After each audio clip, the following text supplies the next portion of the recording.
Hello everyone, today I'm looking at Banjo-Tooie, the sequel to Banjo-Kazooie. It's funny, I remember this game a lot more fondly than I did the original one, but both games are really great and have their own kind of style, but I think Banjo-Tooie has a more distinct kind of vibe to it. One of the big additions, I mean, they just did a lot in a few years between these sequels. So first off, you can play as separate characters, as Mobo Jumbo, or the other characters.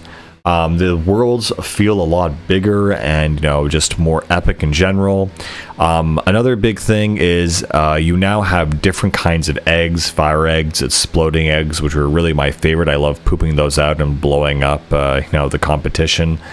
And there were just so many different levels, and like just the scope of them just felt larger, bigger.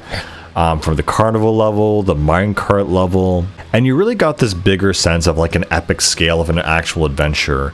Another thing I remember very fondly about this game is not only unlocking certain upgrades and abilities for our characters, but also being able to by magic unlocking essentially fire Kazooie, and Kazooie would turn into a dragon and be able to breathe fire instead of doing her normal bee attack. And I just found that to be super cool. Again, just the enemies, the environments, everything was very memorable in this game, including things like the bosses like Patches and other things, and of course the other crazy characters you come across.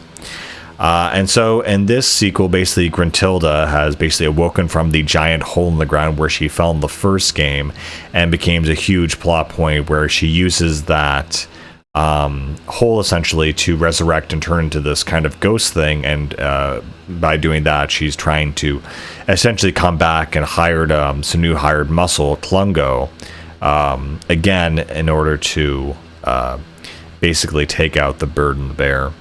Again, Banjo-Tooie isn't known for its epic storytelling, but I feel like the atmosphere and the aesthetic and the style of Banjo-Kazooie is what people really come for. And it's definitely still here, very much well alive in this game. Again, there just feels like there's more density to the whole story itself. Different kinds of side quests, little jiggies you can find here and there. And what I really liked about this game compared to something else at the time, like Super Mario 64, is that you don't have to exit the level every time you get a jiggy. You can always go around and keep exploring and experiencing the level, and transforming it and finding new stuff as well that way. I think, again, just another thing that makes this game very iconic in my memory is the very well done music. There's just something about the soundtrack to these games that just makes them feel really just iconic and timeless and classic. And they just give a certain vibe. And I remember that Banjo-Kazooie was one of the first games to do what I would call vertical mixing.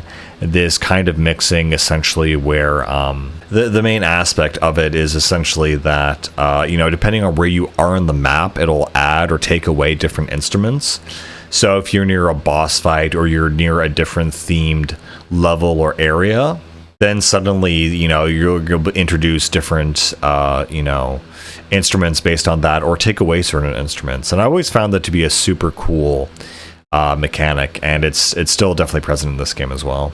I do remember there's also some very frustrating jiggies in this game as well. The one I'm trying to recall is in the Cloud Mountain level. There's this bee that challenges you to a race, and I think you have to button mash or something. I remember that to be incredibly infuriating and just not a fun experience.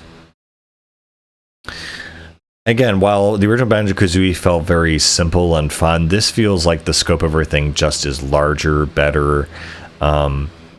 You have a lot more abilities, a lot more bosses, a lot more things to explore. It's just all around a very well-made, solid game, even years later. Oh god, I remember also the mini game with the mice, where you have to collect the different colored mice while you're running around the place.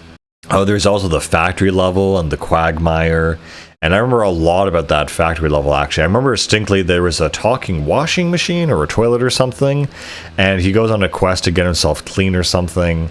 I don't know, just the amount of stuff in these games is just really impressive, very intuitive, very fun. This to me, I think, is Rare's best title, honestly. I mean, I love Jet Force Gemini. I think it's very cool. The original Kazooie, of course, is great, but I think when I think of Rare, I think of these games, and specifically Banjo-Tooie. And there's something about the way the characters talk, the way everything is animated. It just feels really right and really good. I don't know. I love this game, and I want more people to experience it.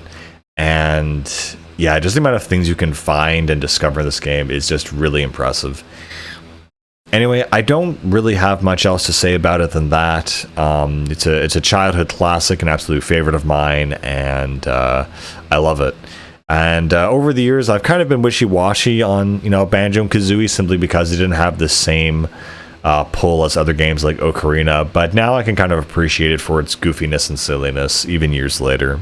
But yeah, with all that being said, guys, I will see you all later. Bye.